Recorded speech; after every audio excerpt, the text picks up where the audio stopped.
자, 인사합시다. 안녕하십니까? 네, 반갑습니다. 자, 오늘은 이제 7월달, 8월달 기출응용 예상문제풀이, 줄여서 그냥 예상문제풀이라고 하겠습니다. 예상문제풀이 수업을 진행할 겁니다. 이제 그 7월달, 8월달 예상문제풀이까지 수업을 하고 나면 수업은 딱 이렇게 3개 정도 남아요. 일단 그 쪽집게 백선이라고 해서 이제 100문제 정리하는 거 있고, 그다음에 실제 시험 형식하고 똑같이 진행하는 동형 모의고사가 있고, 그다음에 부동산 학기론 이론 정리를 한꺼번에 다 정리하는 이론 총정리 이런 수업밖에는 거의 없습니다. 부동산 학기론은 특강 이제 하나 남았어요. 계산 문제 특강, 세상의 모든 계산 문제 특강 하나 남았고, 그렇게 해서 7월달, 8월달에 이제 거의 이제 종반부로 넘어가는 그런 강좌다라고 생각하시면 좋을 것 같습니다. 일단 강의 계획은 우리가 한 번도 이렇게 순서대로 나가본 적이 없는 것 같아서 이제 1주차부터 진행해서 8주차까지 순서대로 웬만하면 진행을 할 거고요. 7주, 8주만 항상 제가 바꿉니다. 감정평가론과 개발론만 좀 바꿔서 진행을 할 거고, 7월달, 8월달 수업 교재는 2개를 준비하셔야 됩니다. 하나는 시크릿 노트. 시크릿 노트는 뭐를 수업할 거냐면 이론 수업을 할 겁니다. 이론 수업은 계속 시크릿 노트로 수업을 진행해서 반복적으로 시크릿 노트에 공부한 흔적을 남길 거예요. 그다음에 당연히 문제풀이는 예상 문제풀이를 가지고 문제풀이를 진행을 할 거예요. 근데 제가 예상 문제풀이에 치명적인 단점이 하나 있다 그랬죠. 어떤 단점이 있다 그랬냐면 단원별이라는 단점이 있습니다. 단원별이 왜 단점인데라고 생각하실 수가 있겠지만 그 위에 목차 보셔서 아시겠습니다만 그 우리가 오늘 그러면 7월 4일이니까 오늘은 총론하고 경제론 일부 수업을 진행한단 말이에요. 계속 이제 총론 내용을 정리할 겁니다. 그러고 나서 총론 문제를 풀어요. 그럼 총론 문제가 잘 풀려요, 안 풀려요? 잘 풀려요. 그러면 우리 수험생들이 뭐를 한다고요? 착각을 한다고요. 나 총론 잘하는구나 이제 이렇게. 그리고 이제 다음 주 되면 경제론 수업을 합니다. 경제론만 계속 수업을 해요. 막 이렇게 이론도 수업하고 문제풀이도 하고 그러면 경제론이 그나마 또 잘 됩니다, 그죠? 그러면 또 세상에서 가장 무서운 늪, 착각의 늪에 빠져버립니다. 나 이제 경제론 끝났구나. 나 이제 끝났어, 완전. 이렇게 얘기를 합니다. 실제 시험에서는 요 8개 파트를 한꺼번에 모아놓고 내용을 묻지, 절대로 단원별로 문제를 묻지 않는다라는 특징이 있습니다. 그래서 이제부터 시험장 갈 때까지는요, 이 단원별 연습을 반드시 하시되, 전범위 연습도 꼭 병행해서 해주셔야 되는 겁니다. 전범위 연습 중요합니다, 이게. 그래서 제가 뭐를 준비했냐면 오늘 자료 받으셨을 거예요. 오늘 자료를 기출의 재구성 80선이라고 해서 요거는 이제 교환으로 제공이 될 겁니다. 요거는 이제 전범위입니다. 전범위. 그래서 7월달, 8월달 수업은 당연히 이론 정리한다, 안 한다? 한다. 시크릿 가지고 문제풀이를 2가지를 할 겁니다. 무슨 문제와? 단원별 문제와 전범위 문제를 진행할 거예요. 그래서 기출의 재구성은 일단 제가 그 직전 시험이었던 35회 시험은 조금 가능성이 떨어져요. 또 나오기가 좀 힘들다는 겁니다. 그래서 27회부터 직전 시험이었던 35회를 빼고 34회까지 총 10문제씩 해서 8회분으로 수업을 진행할 겁니다. 근데 이 기출의 재구성은 제가 난이도를 이렇게 상중하를 기준으로 했을 때 난이도 하는 한 문제도 안 냈습니다. 그 한 문제도 안 냈다. 난이도 중도 없습니다. 어디부터 존재하냐면 난이도 중상부터 존재를 해요. 그래서 기출의 재구성은 문제를 제가 조금 의도적으로 어렵게 출제를 해봤습니다. 왜냐하면 7월달, 8월달에 제가 목표라는 점수가 이거거든요. 요거 70점 이상. 그러니까 저는 개인적으로 그렇습니다. 개인적으로 부동산 학계로는 70점 이상은 나와야 된다는 주의입니다. 제 주위와 다른 주위도 계시더라고요. 보니까 뭔 6, 70이야. 60만 맞으면 소원이 없겠네. 뭐 그런 분들도 계시긴 하던데 부동산 학계로는 남은 기간 그러니까 7월달, 8월달, 9월달, 10월달 열심히 하셔도 충분히 70점 이상 맞히실 수가 있다 하는 자신감을 갖고 공부를 하셔야 되고요. 그 자신감 갖는 가운데 가장 큰 역할을 하는 게 바로 지금 보고 계시는 기출의 재구성입니다. 그래서 어떻게 수업을 진행할 거냐면 압축 이론 수업하고요. 시크릿 노트로 단원별 문제를 풀 건데 이거는 제가 선별을 해드릴 겁니다. 선별. 그래서 예상 문제 풀이는 모든 문제를 다 풀지 않고 아마 자료에 받으셨겠지만 대표 문제랑 몇 쪽에 몇 번 풀어오세요라고 자료에 있을 겁니다. 그죠? 그러니까 요걸 통해서 그 선별된 문제를 푸시고 그러면 약간 선별된 문제를 푸니까 시간이 좀 세이브 되겠죠. 그죠? 뭐 세이브된 시간을 기출의 재구성 80선으로 이제 마무리를 하도록 할 예정입니다. 그래서 살짝 우리 기출의 재구성 어떻게 구성이 되어 있는지, 요거 제 야심작인데 야심작입니다. 기출의 재구성이 어떻게 구성이 되어 있는지 살짝 제가 샘플로 좀 보여드리겠습니다. 오늘은 몇 회? 34회. 실제 여러분들 34회에서는 그 몇 문제가 출제가 되었겠어요? 기출 문제니까 40개가 출제가 되었겠죠? 실제 시험이니까. 그 40개 중에서 또 베스트 오브 베스트 10문항을 제가 선별해 온 거예요. 40개 중에서. 근데 기출문제를 그대로 가져왔어요. 재구성해서 가져왔어요. 재구성해서 가져왔다는 얘기입니다. 그래서 40개 중에서 10개를 뽑는 작업도 제가 한 거고요. 10개를 뽑는 작업에서 이 문제들을 전부 다 바꿨습니다. 예를 들면 주로 어떤 문제 유형을 많이 넣었냐면 박스형 유형을 많이 넣었습니다. 박스형 유형의 장점이 뭐냐면 박스형 유형은 사실 그 내용을 다 알아야지 풀 수 있는 내용들이 많이 있습니다. 박스형 유형들은. 그래서 예를 들어 보도록 하겠습니다. 1번은 딱 보니까 토지 특성이니까 얘는 총론이에요. 뭐라고요? 총론. 2번하고 3번은 느낌 보니까 요거는 수요공급 이론. 2번, 3번 수요공급 이론. 그리고 3번은 느낌 보니까 지대 및 입지 이론이니까 요거는 시장론입니다. 시장론. 4번은 제목에 나와, 5번은 제목에 나와 있죠. 주거 뭐요? 정책론에 대한 설명입니다. 6번 느낌 맞겠지만 요거 부동산 뭐야? 투자론에 대한 설명입니다. 계산 문제 포함. 7번도 보니까 부동산 뭐야? 투자론. 6번, 7번은 부동산 투자론입니다. 8번 보니까 부동산 투자 해서법. 이거 어디 나오냐면 부동산 금융에 나오는 겁니다. 금융. 그리고 9번 부동산 마케팅. 요거는 부동산 개발론에 나오는 거거든요. 개발론. 마지막 10번은 느낌 맞겠지만 원가법으로 구한 시산가액, 적산가액 구하라는 거거든요. 요거 감정평가론입니다. 제가 왜 35회는 생략하고 34회부터 기출에 담냐면요. 재구성에 담냐면 제가 계산 문제를 가지고 예를 들어보겠습니다. 그 작년에 계산 문제가 감정평가론에서 어디서 나왔냐면 비교 방식과 수입 방식에서 나왔습니다. 비교 방식과 수입 방식. 근데 걱정 안 해도 쳐도 좋은 게 비교 방식은 계산 문제가 무조건 나와요. 안 나오는 경우가 없어. 근데 작년에 비교 방식과 수입 방식이 나왔으니까 올해는 비교 방식과 무슨 방식? 원가 방식에서 계산 문제 나올 가능성이 많다는 얘기입니다. 그래서 그 연습을 제가 10번 문제에서 충분히 시켜드릴 겁니다. 이렇게 해서 10개인데 문제를 푸는 방법 여러 가지 방법이 있겠습니다만은 제가 그 모범 가이드라인을 좀 제시하면요. 이 1번 문제부터 10번 문제까지 제가 마지막 시간에 풀어드릴 거거든요. 풀어드리면 예를 들면 자, 요 부분은 여기가 틀렸고 여기가 틀렸고 이렇게 해서 XX 이렇게 할 거 아닙니까? 그죠? 그걸 그대로 쓰지 말고 영상으로 한 번 더 확인하신다라는 생각을 하시는 겁니다. 그래서 여러분들은 강좌를 볼 때 이렇게 팔짱 끼고 보는 겁니다. 아, 저게 저렇게 틀렸구나. 아, 저게 저렇게 해서 맞구나. 하신 다음에 어차피 제일 뒤에 가면 정답이 있거든요. 그러니까 제가 제일 강조하는 게 이제 지금은 꼭 한번 해보세요. 원본 유지.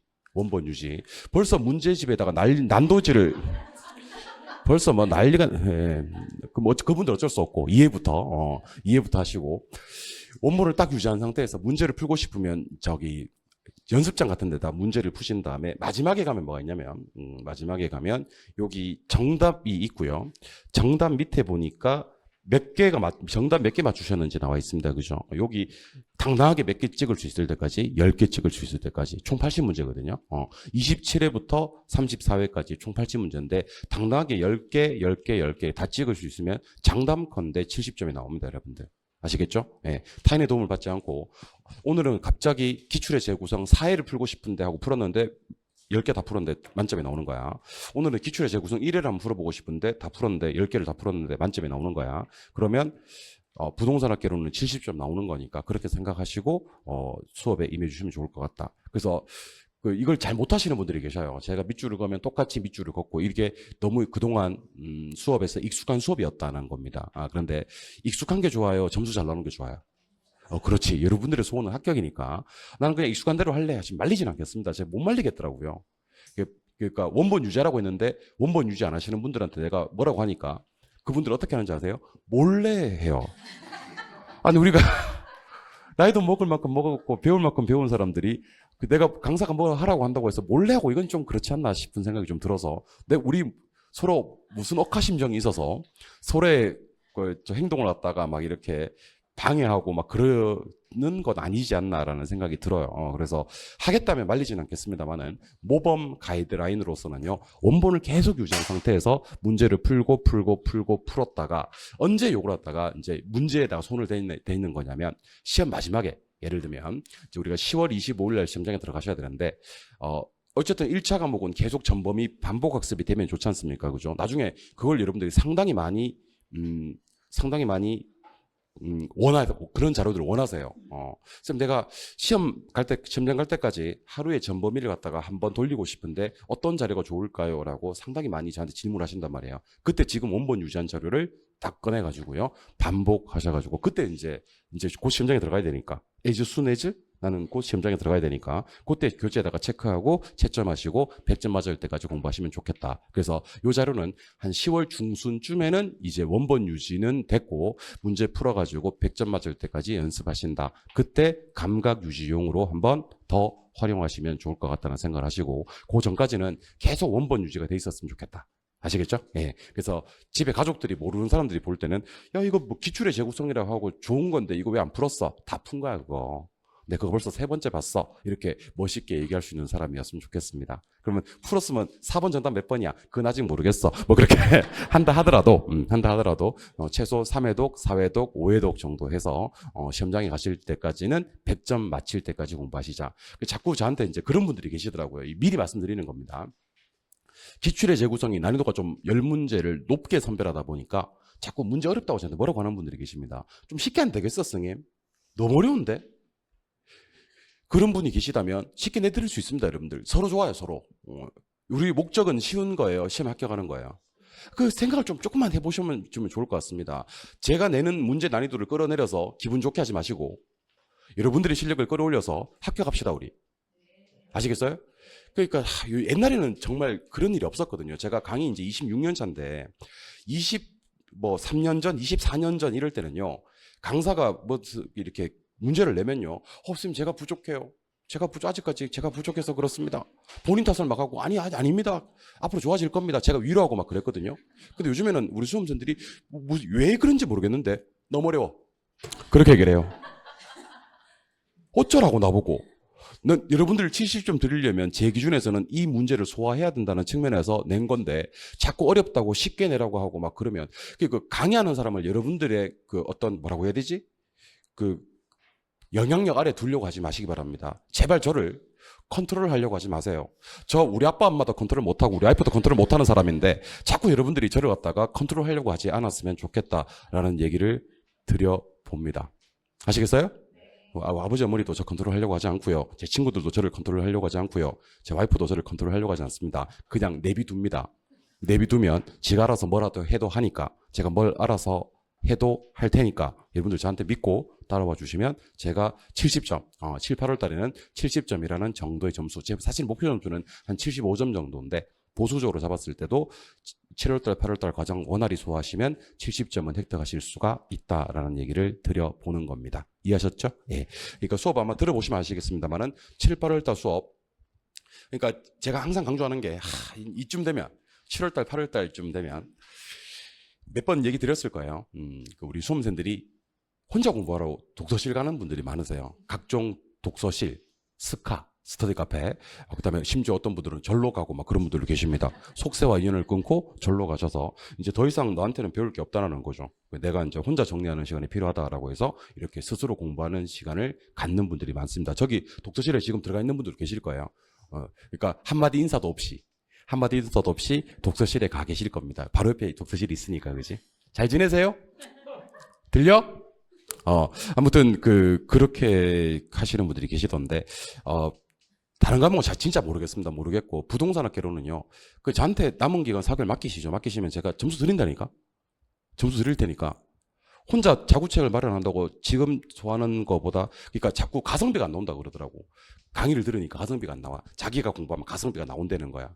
세상에서 가장 무서운 착각의 늪에 빠지신 겁니다, 여러분들. 단원별로 잘 풀린다고 잘 풀리는 거 아니고, 제가 아까 말씀드렸듯이 단원별 이론 전범위를 어떻게 보면 지금 시점에서 7월달, 8월달에는 총 망라할 수 있는 그런 좋은 시기에 자꾸 단원별의 늪에 빠져 있거나 이론의 늪에 빠져 있거나 난이도 상짜리 문제에만 빠져 있거나 그런 어떤 오류를 갖다가 혼자 다 범하고 앉았으면 안 된다 하는 얘기를 드려봅니다. 아시겠죠? 예. 그러니까 저랑 함께 공부해 주시면 좋을 것 같다. 그러니까 대부분의 수험생들은 같이 따라오세요. 따라오시는데 딱 두 부류입니다. 점수가 너무 안 나오시는 분들.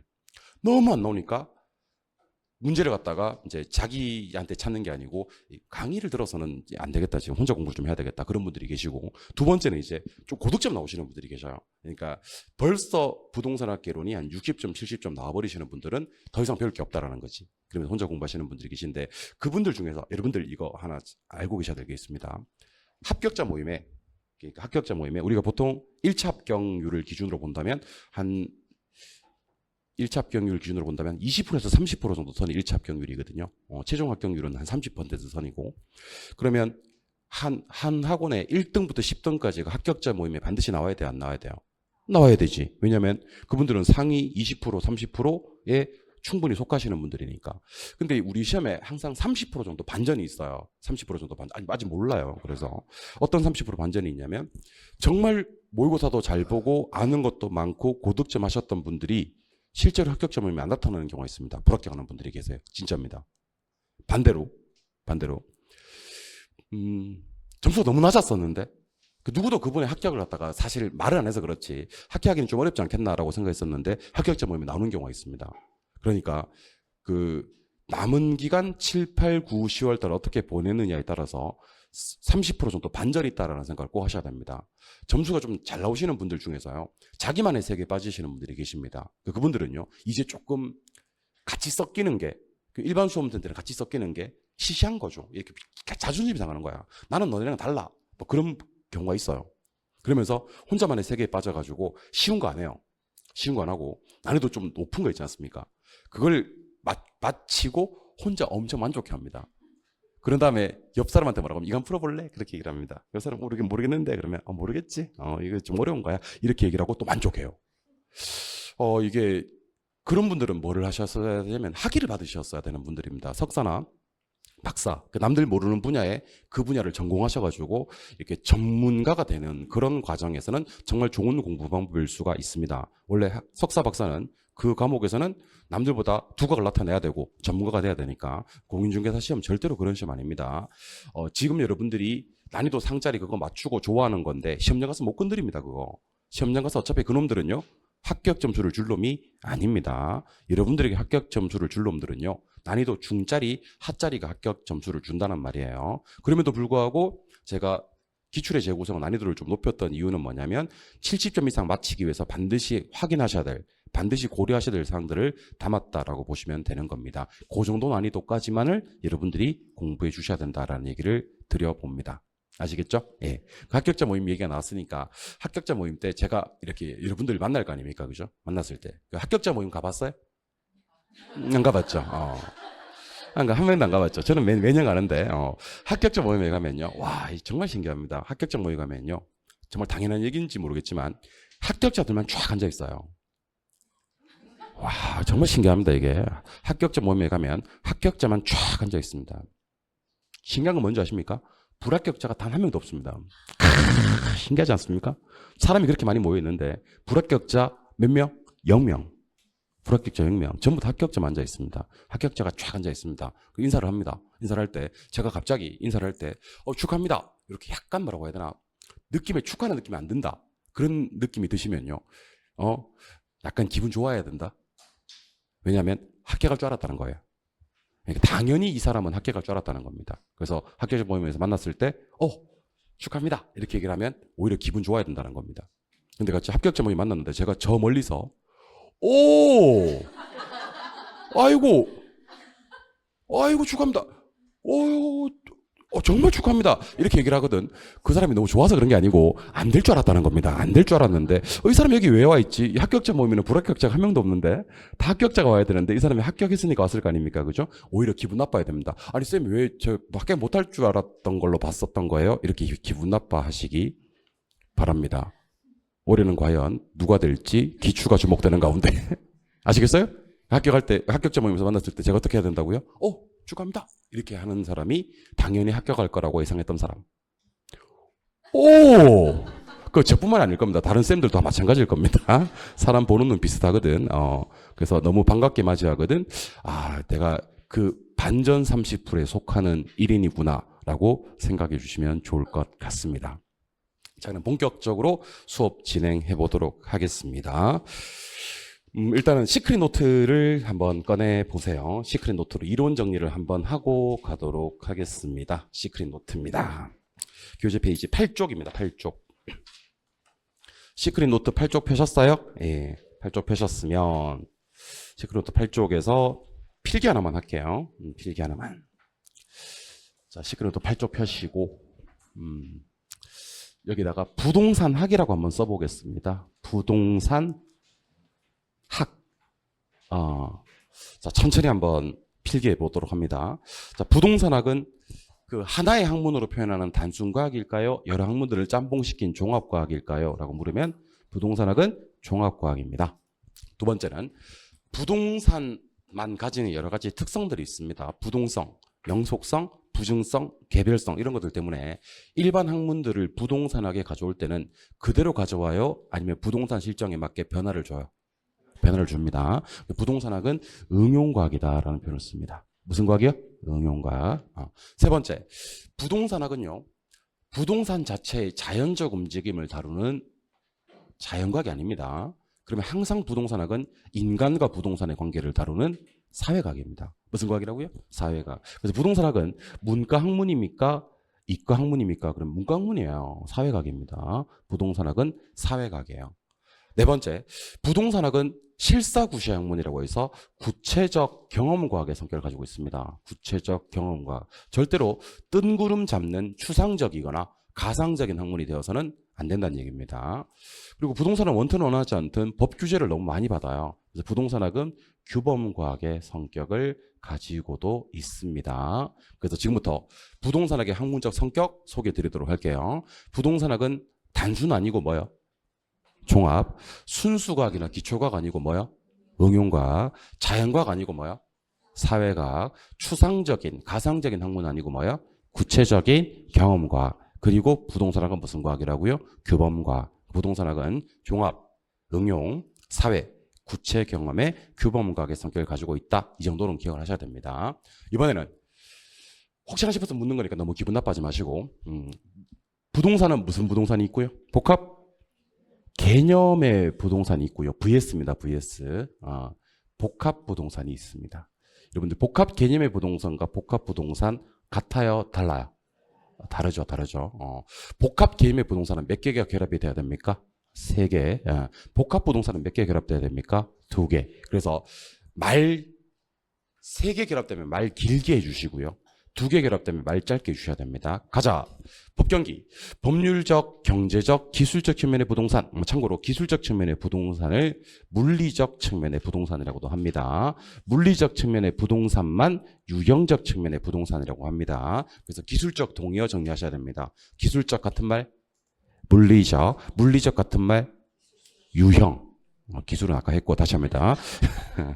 기술적 같은 말 물리적, 물리적 같은 말 유형. 법과 경제는 무형적 측면이고요. 기술적 측면, 물리적 측면 이놈만 유형적 측면이라는 것도 알고 계셔야 되는 겁니다. 이해하셨죠? 예. 그럼 이렇게 법, 경기 3개 결합되면 말 길게 무슨 부동산? 복합 개념의 부동산. 자, 우리 법에서는 보통 토지하고 건물을 독립된 부동산으로 봅니다. 토지하고 건물은 무슨 부동산? 독립된. 그래서 나중에 이런 얘기 할 거예요. 토지 정착물 중에서 토지에 종속적인 정착물도 있지만 토지에 독립적인 정착물이 있다 할 때 제일 먼저 나오는 게 뭐예요? 건물이잖아요. 그리고 명인방법 갖춘 미분리가실, 명인방법 갖춘 수목이나 등기된 임목, 타인 토지에 경작 재배되고 있는 농작물 했던 거 기억나세요? 안 나셔요? 나시죠? 그러니까 우리 법은 토지와 건물을 어떻게 다룬다? 독립적으로 다룬다. 어떻게 다룬다? 독립적으로. 근데 이 토지와 건물을 하나로 봐버리는 거예요. 일체로.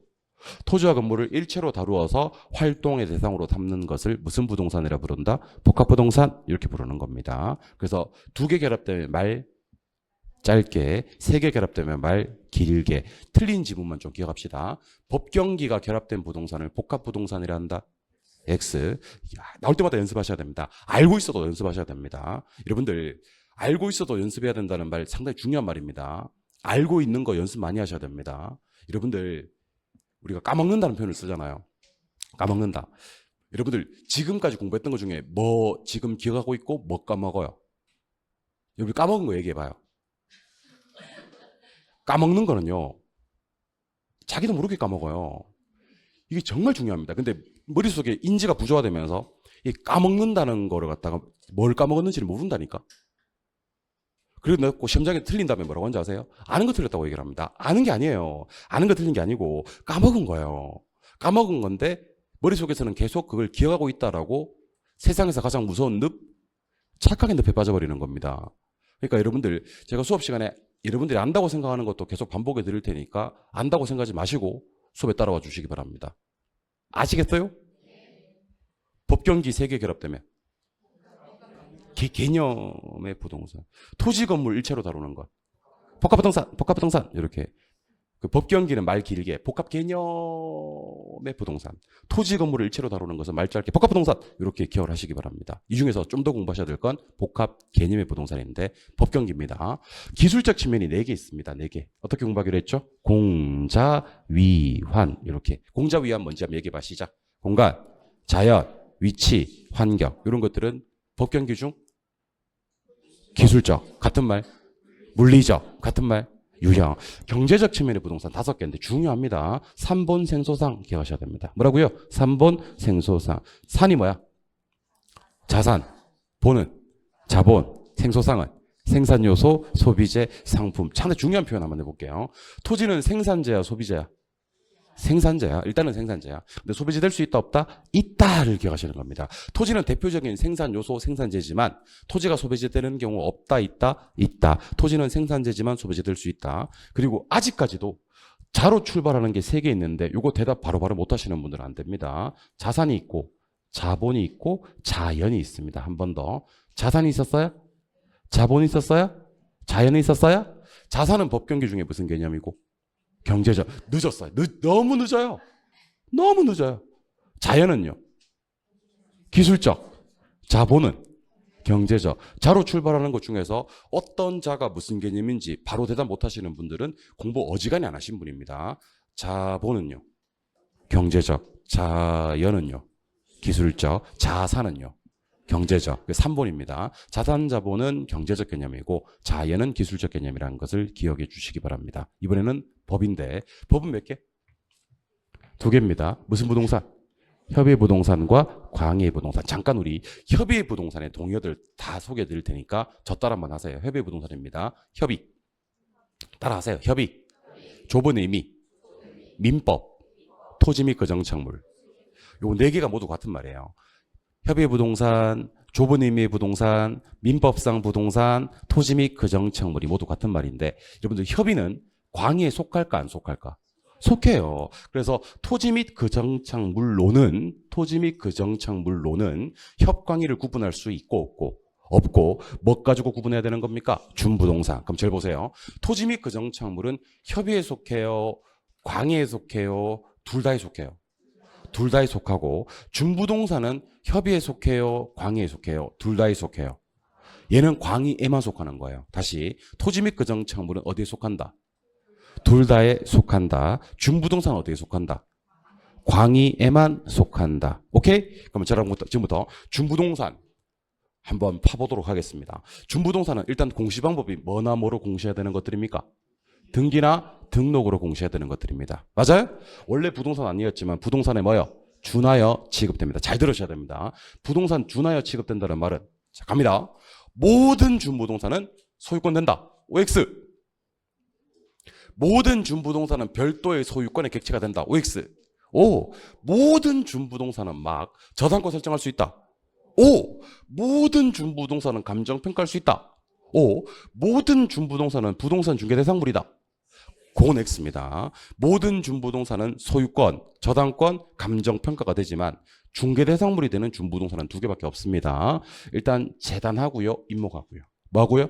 재단하고 임목하고. 준부동산 중 재단 2개 있죠. 무슨 재단? 공장재단, 광업재단하고 뭐만? 임목만 중개대상물이 되는 준부동산이고 그 외에는 모든 준부동산들이 저당권, 소유권, 감정평가의 대상이 되는 겁니다. 준부동산은 3종이 있습니다.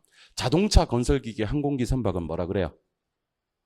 기계. 공장재단, 강업재단은 뭐라 그래요? 재단. 어권 임목은 뭐라 그래요? 기타. 그래서 준부동산 3종은 기계재단 기타, 기계재단 기타 하시면 됩니다. 잘 나오지는 않는데 혹시 준부동산 중에서 등기로 공시하는 준부동산 4개랑 등록으로 공시하는 준부동산 4개를 좀 구분해 보도록 하겠습니다. 먼저 등기하는 거. 선박인데 우리가 일반적으로 선박이라고 하면요. 선박은 원래 3가지가 있어요. 선박은 기선, 범선, 부선이 있습니다. 기선, 범선, 부선.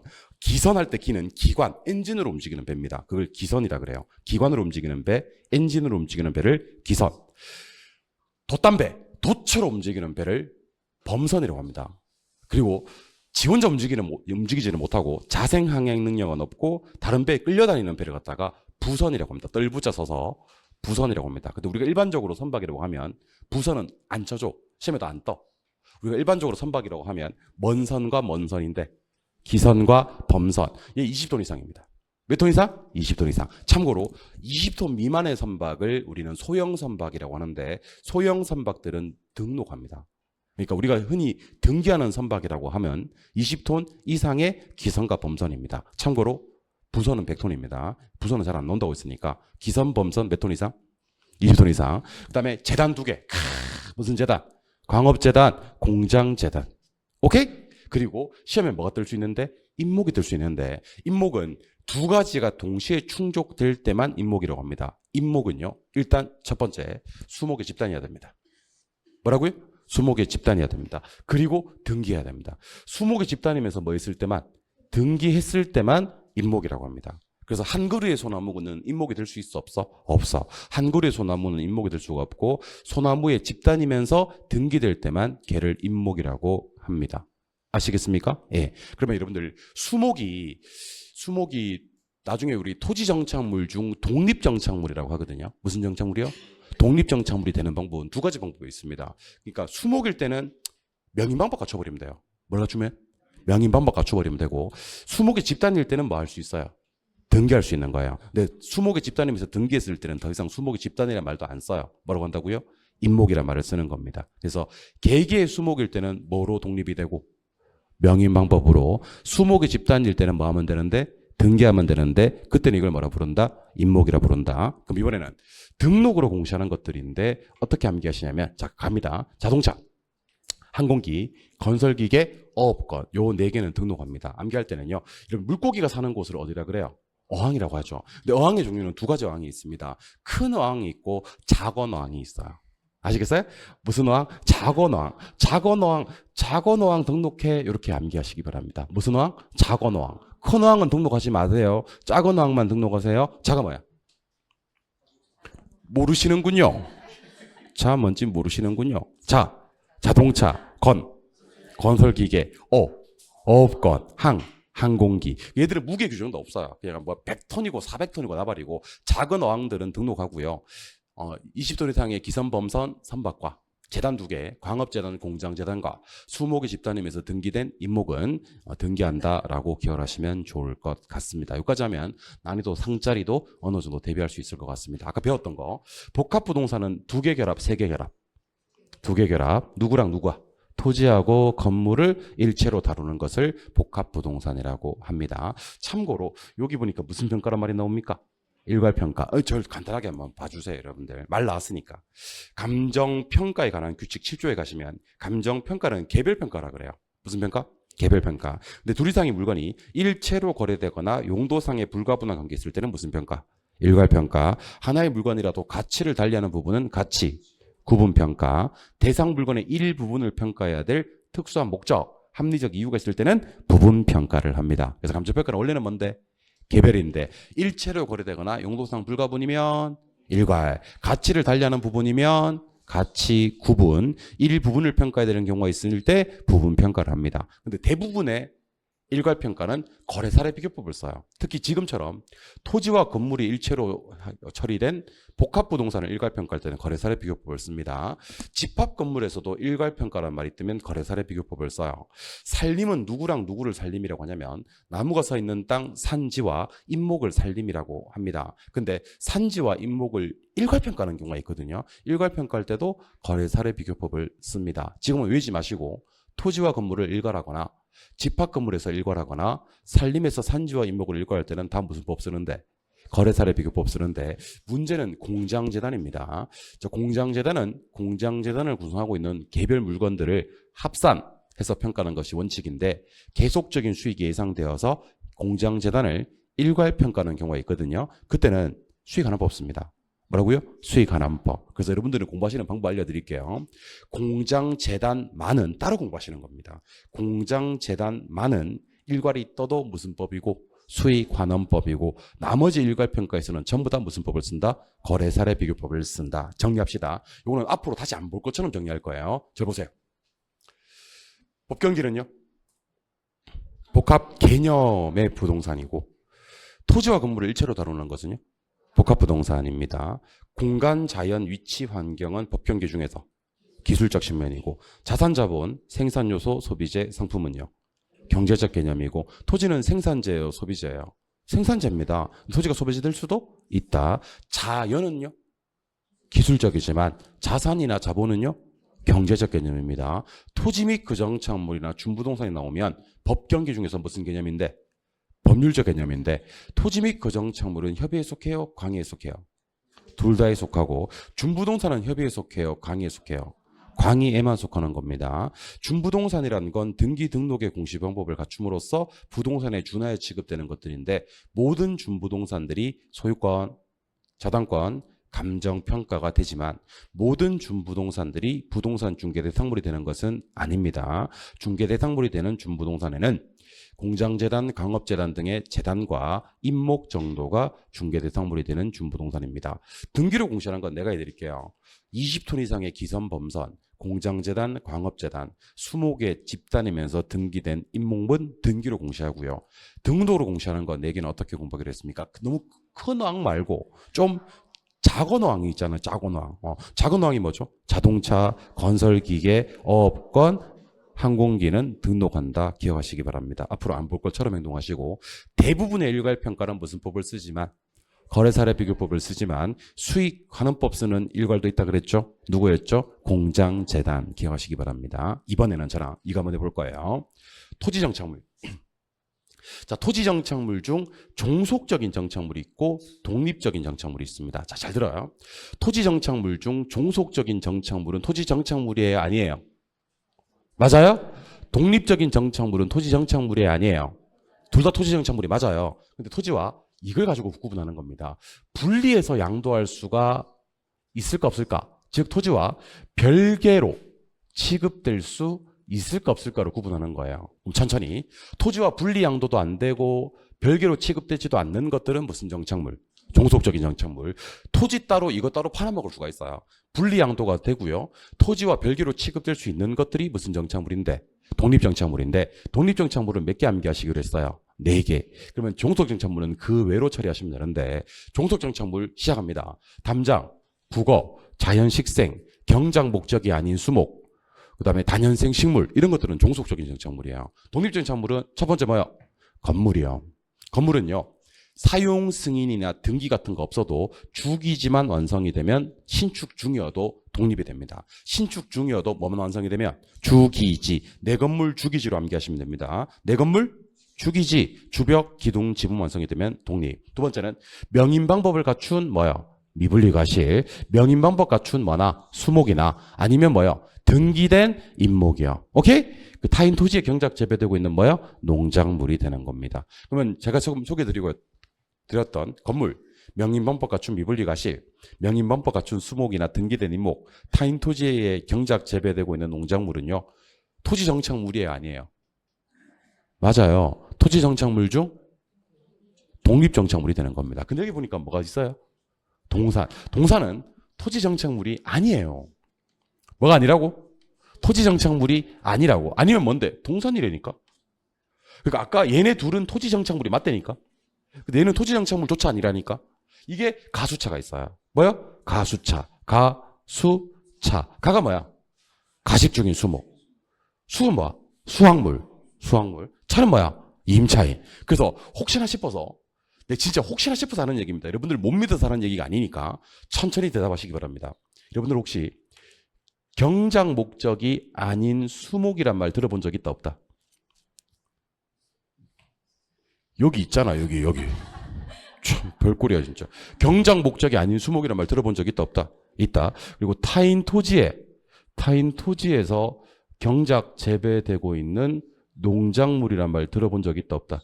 있다. 그리고 혹시 싶어서 너무 기분 나빠지지 마시고 들으세요. 경작 수확물이란 말을 들어본 적 있다, 없다? 여기 있잖아, 여기 경작 수확물. 들어본 적 있죠? 여기서 제일 안 중요한 글자가 뭔지 아십니까? 경작은 한 개도 안 중요해. 안 중요하고. 자, 가자. 경작 목적이 아닌 수목. 일반적인 수목은요, 명인 방법이 없다면 종속이에요. 그 다음에 타인 토지에 경작 재배되고 있는 농작물. 타인 토지가 중요한 말입니다. 이건 독립이에요. 경작 수확물은 수확된 거를 얘기하는 겁니다. 얘는 뭐조차 아니다. 토지 정착물조차 아니다. 경작 수확물은 뭐다? 아예 동산이다. 이렇게 얘기하시는 겁니다. 그래서 동산 몇 종? 3종. 독립정착물 몇 종? 4종. 그 외에는 싹 다 무슨 정착물? 종속 정착물. 그래서 여러분들이 공부하시는 방법은 잘 보세요. 토지 정착물 중 종속, 토지 정착물 중 독립, 동산 이렇게 공부하셔야 됩니다. 시작. 토지 정착물 중 종속, 토지 정착물 중 독립, 동산. 한 개씩 물어볼 테니까 대답하세요. 여러분들 혹시 담장은 뭐죠? 토지 정착물 중 종속. 국어는 뭐죠? 국어. 토지 정착물 중 종속. 건물은 뭐죠? 토지 정착물 중 독립. 임차인 정착물은요? 동산이에요. 동산이에요. 가식 중인 수목은 뭐죠? 동산이에요. 동산. 타인 토지에 경작 재배되고 있는 농작물은요? 토지 정착물 중 독립. 경작 목적이 아닌 수목은요? 토지 정착물 중 종속. 다년생 식물은요? 토지 정착물 중 종속. 명인방법 갖춘 미분리 과실이나 명인방법 갖춘 수목이나 등기된 임목은요? 토지 정착물 중 독립. 경작 수확물은요? 동산입니다. 동산. 가수차? 동산. 건물. 명인방법 갖춘 미분리 과실. 명인방법 갖춘 수목이나 등기된 임목. 타인 토지에 경작 재배되고 있는 농작물은요? 토지 정착물 중 독립. 담장. 국어. 경작 목적이 아닌 수목. 자연식생. 단연생 식물은요? 토지 정착물 중 종속. 아예 토지 정착물이 아닌 동산과 토지 정착물은 맞는데 토지 정착물 중 종속, 토지 정착물 중 독립을 구분하실 수가 있어야 합니다. 이해하셨습니까? 자, 그럼 저는 지금부터 문제풀이 한번 살짝 갔다 올게요. 교재 페이지 문제집입니다. 문제집 페이지 14쪽으로 넘어갑니다. 14쪽.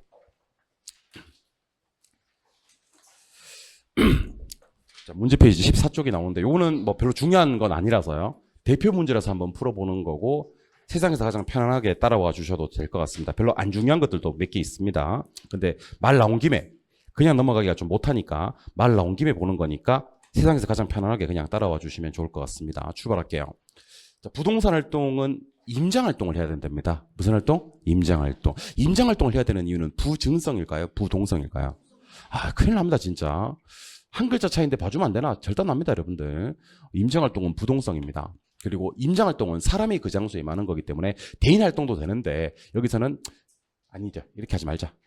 해설 무시하시고 대인 활동 받고 대물 활동이라고 해야 될 것 같습니다. 무슨 활동인 동시에? 대인 활동인 동시에 대물 활동이기 때문에 임장 활동을 해야 된다라고 이해하시면 좋을 것 같습니다. 그래서 임장 활동을 해야 되는 이유는 첫 번째는 무슨 성 때문이고 부동성 때문이고 부증성과는 전혀 관계 없어요. 대인 활동인 동시에 무슨 활동이기 때문에 대물 활동이기 때문에 임장 활동해야 된다. 1번은 틀립니다. 2번. 부동산학은 토지와 건물을 대상으로 하는 탐구라는 점에서 우주와 지구의 기본 원리를 탐구하는 물리학이나 지구과학 같은 순수과학이다. 부동산학은 순수과학 아니죠. 무슨 과학이죠? 응용과학이죠. 사실 여기서는 조금 더 자세하게 나와야 될 단어가 사회과학 같아요. 사회과학. 그래서 부동산학은요. 우주와 지구의 기본 원리를 탐구하지 않아요. 우주와 지구의 기본 원리를 탐구하는 것은 지구과학에서 공부하는 거거든요. 지구과학은 자연과학입니다. 근데 우리 부동산학은요. 정책, 투자, 금융, 개발과 같은 인간과 부동산의 관계를 다루는 학문입니다. 즉, 그 부동산학은 자연과학이 아니라 무슨 과학이다? 사회과학입니다. 부동산학은 순수과학 아니고 응용과학이며 자연과학 아니고 사회과학의 성격을 가지고 있습니다. 3번. 부동산학 중 인간은 합리적인 존재이고 좋아요. 자기 이윤을 극대화하는 존재다. 그래서 인간의 자유의사결정에 맡겨놔도 좋을 거다 하는 접근 방법을 의사결정 접근이라고 합니다. 답은 몇 번? 3번이고 4번도 알고 계셔야 됩니다. 무슨 접근 방법이 있는데? 종합식. 종합식 접근 방법은요. 인간의 행동을 가지고 접근하는 게 아니라 반드시 나와야 될 게 복합 개념입니다. 우리 앞에서 복합 개념 몇 대 측면? 3대 측면. 법경기로 접근해야 된다라는 말이 나와야 되고요. 우리나라 부동산학 이론을 단기간에 정착시키는데 크게 기한 접근 방법이 종합식 접근이다. 이거 두 개만 아시면 돼요. 복합 개념의 법경기로 접근하고 우리나라 부동산학을 단기간에 정착시키는데 크게 기한 접근이 뭐다? 종합식이다. 이번에는 5번입니다. 부동산학의 일반 원칙. 자, 부동산학의 일반 원칙은 능안 경공이 있습니다. 능안 경공이 있는데 뭐니 해도 가장 중요한 게 이거예요. 뭐예요? 능률성입니다. 그래서 여러분들 부동산학에서 소유할 때 최유효 이용이 지켜져야 되는 것은 안전성의 원칙 때문이 아니라 무슨 원칙 때문이다? 능률성의 원칙 때문이라는 것을 반드시 기억해 주시기 바랍니다. 정리를 한번 해볼게요. 자, 1번부터 임장활동을 해야 되는 이유는 부증성이 아니고 무슨 성? 부동성. 그리고 대인활동의 성격만 있는 것이 아니라 무슨 활동? 대물활동이라고 해야 됩니다. 부동산학은 순수과학이 아니라 무슨 과학이라고요? 응용, 사회과학이고요. 부동산학의 접근 방법 중 인간은 합리적인 존재, 자기이윤 극대화 이런 표현이 뜨면 무슨 접근? 의사결정 접근, 법경기의 복합 개념과 우리나라 부동산학 이론을 단기에 정착시키는데 크게 기한 접근은 무슨 접근? 종합식 접근이 나와야 됩니다. 부동산의 일반 원칙 중 능안 경공이 있는데 소유할 때 최유효 이용해야 되는 이유는 무슨 성 때문이다? 능률성 때문이다. 그리고 말 나온 김에 요거 한번 하고 갑시다. 하고 가면 참 좋아요. 여기 보니까 무슨 이용이 나왔는데? 최유효 이용. 뭐 최유효 이용을 굳이 우리말로 바꾸자면요. 최고 최선의 이용을 얘기합니다. 영어로 표현하면 the highest and best use를 우리는 최유효 이용이라고 하는데 토지를 이용할 때 최유효 이용해야 되는 이유를 토지의 특성에서 찾는다면 무슨 성과 무슨 성 때문이던가요? 예? 무슨 성과? 또? 맞아요. 최유효 이용해야 되는 이유는 한 개만 얘기해보라 그러면 부증성 얘기하시면 돼요. 토지는 희소하고 부족하니까 이 토지에 가장 적합한 최유효 이용을 해야 되는 겁니다. 두 번째, 토지 용도는 획일적이지 않고 다양합니다. 그 다양한 용도 중에서 이 토지에 가장 적합한 용도 한 놈을 뽑아내는 것을 최유효 이용이라고 하거든요. 그래서 최유효 이용해야 되는 이유는 용도의 다양성 때문입니다. 자, 근데 중요한 게 하나 있습니다. 부동산을 감정평가할 때는요. 지금 소개해드렸던 최유효 이용을 전제로 평가를 하도록 평가 실무에서 그렇게 규정을 하고 있습니다. 평가 실무에서는요. 감정 평가할 때는 물건을 평가할 때 뭐를 전제로 평가해라? 최유효 이용을 전제로 평가해라. 방금 소개해드렸던 최유효 이용은 감칙, 감정 평가에 관한 규칙을 줄여서 감칙이라고 합니다. 감칙 몇 조 있죠? 없어요.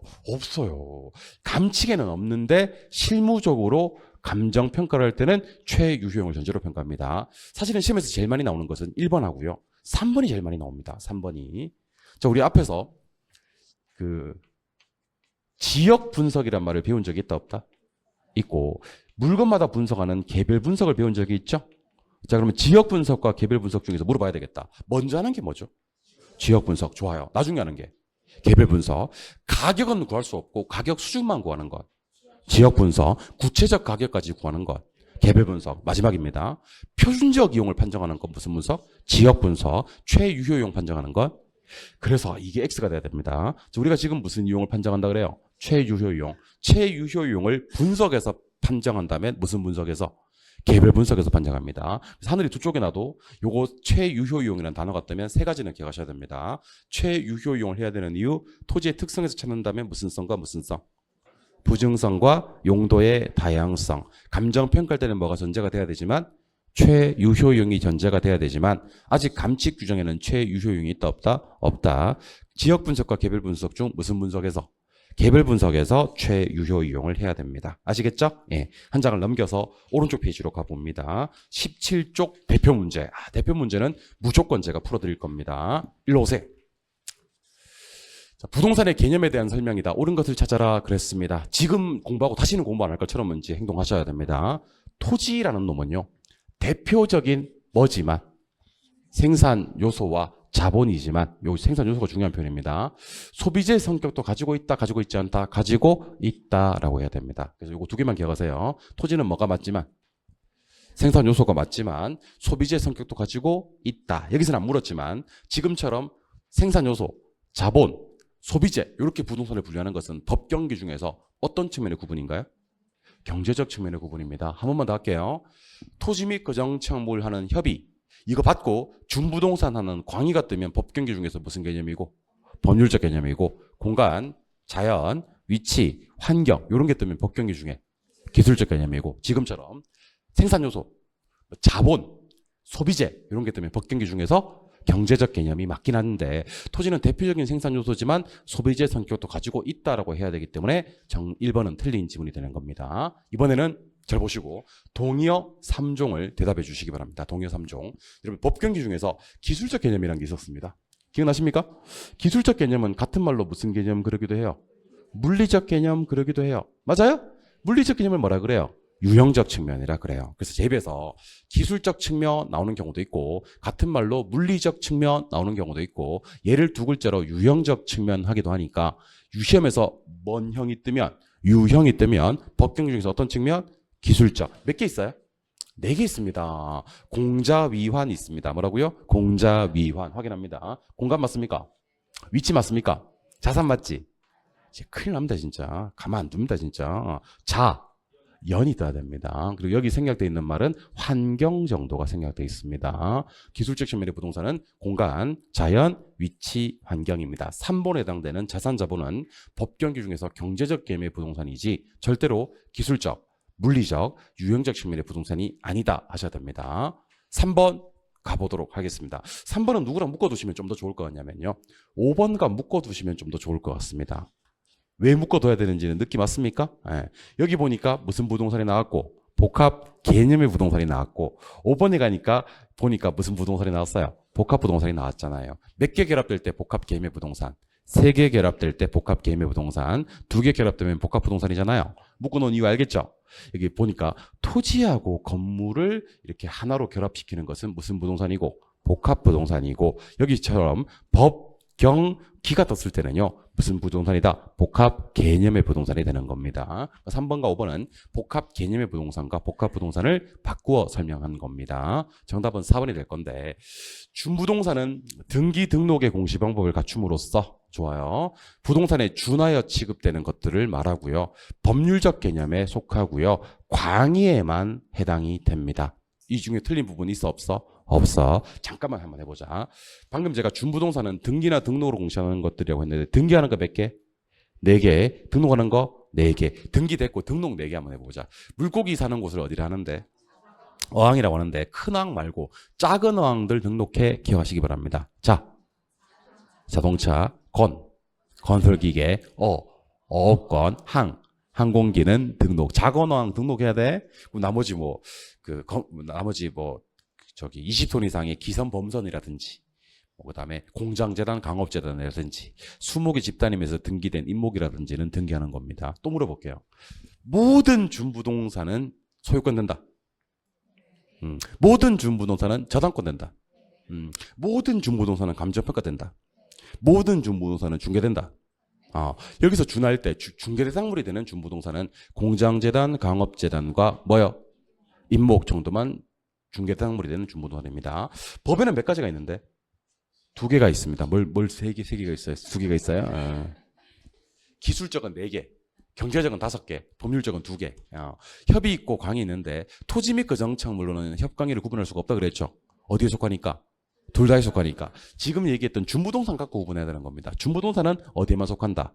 광의에만 속한다. 기억하시기 바랍니다. 옳은 걸 찾아야 되니까 정답은 몇 번?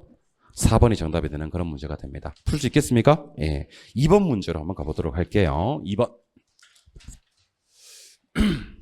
부동산의 개념에 대한 설명이다. 옳은 것을 찾아라 그랬습니다. 중복되는 내용이고 반복되는 내용입니다만 확실하게 정리해 주자는 측면에서 2번도 가져왔으니까 7번 한번 바라봐 주시기 바랍니다. 일단 천천히 대답하세요. 기술적 같은 말, 물리적 같은 말, 유형. 얘는 공간 맞아요? 환경 맞아요? 자연 맞죠? 맞아요. 뭐가 아니래. 지금 답을 예측한 것 같은데. 자산이 아니죠. 그럼 자산 대신에 뭐가 들어가야 돼? 위치가 들어가야 돼. 이 정도는 주관식으로 쓸 수 있어야 돼. 공자 위환, 공간, 자연, 위치, 환경이고 지금 보고 있는 자산자본.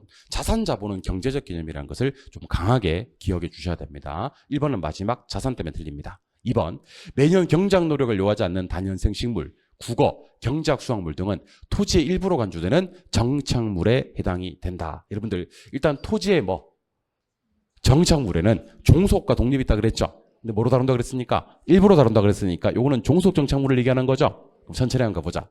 매년 경작 노력을 요하지 않는 단연생 식물은 종속이 맞고 국어도 종속이 맞는데 이거 경작수확물.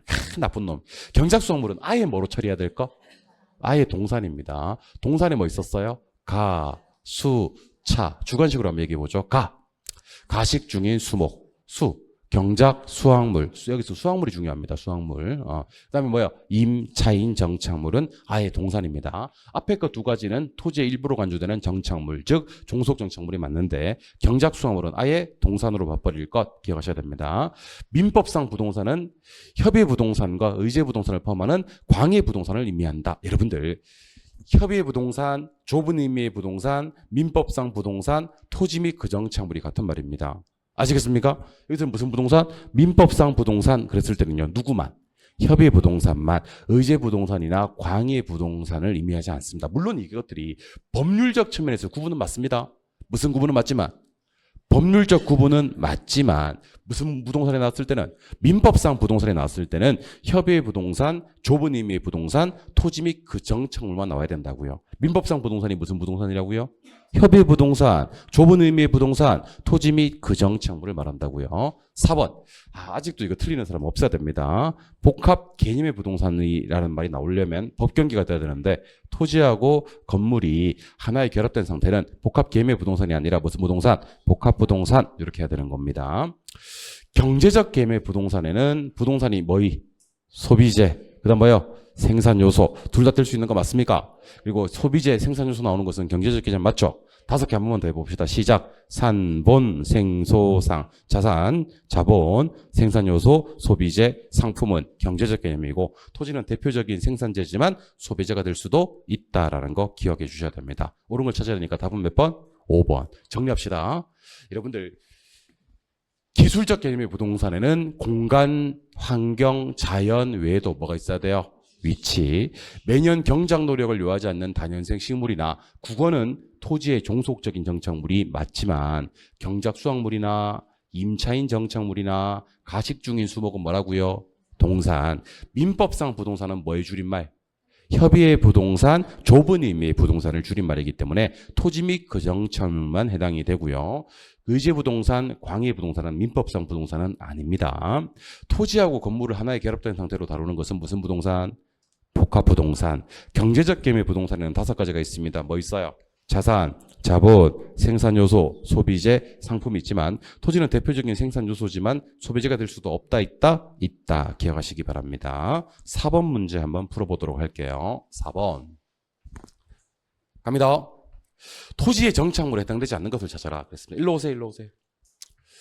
토지의 정착물은 종류가 2가지가 있어요. 종속적인 토지 정착물과 독립적인 토지 정착물이 있고 독립적인 토지 정착물은 몇 개?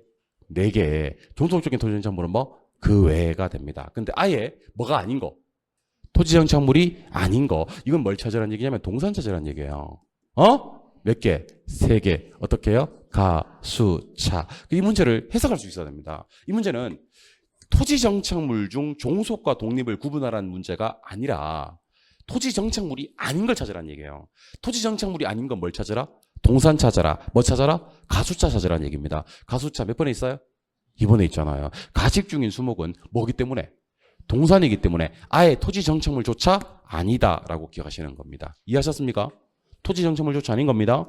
근데 5번 문제는요. 완전 다른 문제예요. 5번 문제는 일단은 뭐 중에서? 토지 정착물 중에서 토지 정착물은 종속과 독립이 있는데 뭐가 아닌 거? 독립된 게 아까 소개해드렸던 몇 개가? 4개가 아닌 것을 찾으라는 얘기가 됩니다. 여기서는 답이 가수자가 될 수가 없어요. 왜냐하면 토지 정착물 중 했기 때문에 1번부터 5번까지는 다 토지 정착물이어야 돼요. 근데 독립이 아닌 거. 독립은 4개 있거든요. 건물, 명인방법 갖춘 미분리가실, 명인방법 갖춘 수목이나 등기된 임목, 타인 토지에 경작 재배되고 있는 농작물을 해야 되거든요. 그러면 이건 뭐예요? 독립이에요. 이건 뭐예요? 독립이에요. 이건 뭐예요? 독립이에요. 이건 뭐예요? 독립입니다. 그러면 국어 이거는 토지 정착물 중 뭐기 때문에 종속이기 때문에 답은 몇 번? 답은 몇 번? 2번이 되는 겁니다. 이해하셨습니까? 예. 6번 문제도 풀어보도록 할게요. 자, 일로 오세요. 신축 중인 건물. 신축 중인 건물. 신축 중인 건물은 주기지만 완성이 되면 이거 필요 없어요. 사용 승인. 필요 없이 토지와 별개의 부동산으로 취급된다라고 해야 됩니다. 신축 중인 건물은 사용 승인 같은 거 완료되기 전이라도 토지와 별개의 부동산으로 취급된다. 좀 더 자세하게 얘기를 하려고 그러면요.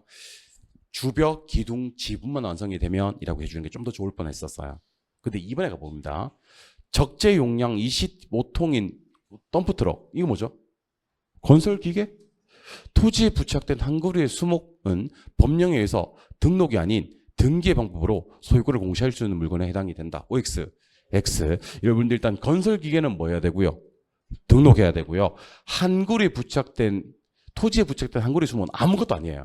얘는 뭐도 아니고 뭐도 아니냐면 등기도 아니고 등록도 아니에요. 등록은 당연히 작은 어항이 아니기 때문에 아닌 거고요. 등기할 수 있는 임목들은요. 수목의 집단이어야 됩니다. 그래서 여기 있는 덤프트럭은 등록해야 되고요. 그 다음에 한 그루의 수목은 아무것도 아니에요. 등기도 아니고 등록도 아니기 때문에 등기할 수 있는 것이 아니다. 답은 2번이고요. 담장은 별개의 부동산으로 취급되지 않는 종속입니다. 정착물인지 아닌지가 불분명할 때는 요거는 참고로만 기억하세요. 일단 정착물로 간주가 된다는 것만 알고 계시면 되고 임목에 관한 법률에 따라서 소유권 보존 등기를 한 임목은 토지와 분리해서 양도할 수 있다. 분리 양도가 되는 것이 제가 무슨 정착물이라 그랬죠? 독립 정착물이라 그랬죠. 근데 여러분들 시험 문제 풀다가 임목이란 말이 시험에 뜨면 딱 두 가지를 동시에 충족돼야 됩니다. 수목에 뭐이면서 집단이면서 수목이 집단이면서 등기되었을 때만 임목이라고 한다라는 것을 반드시 기억해 주시기 바랍니다. 수목의 집단이면서 등기되었을 때만 임목이라고 한다 기억해 주시기 바랍니다. 요까지가 토지 부동산의 개념 관련된 내용이었고요. 교재 페이지는 22쪽으로 넘어갑니다. 22쪽 가시니까 부동산의 분류. 아까 시크릿 노트는 그대로 그 페이지를 그대로 펴놓으시면 됩니다. 시크릿 노트는 8쪽을 펴놓으시고 수업에 따라와 주시기 바랍니다. 좀 쉬셨다 갈게요.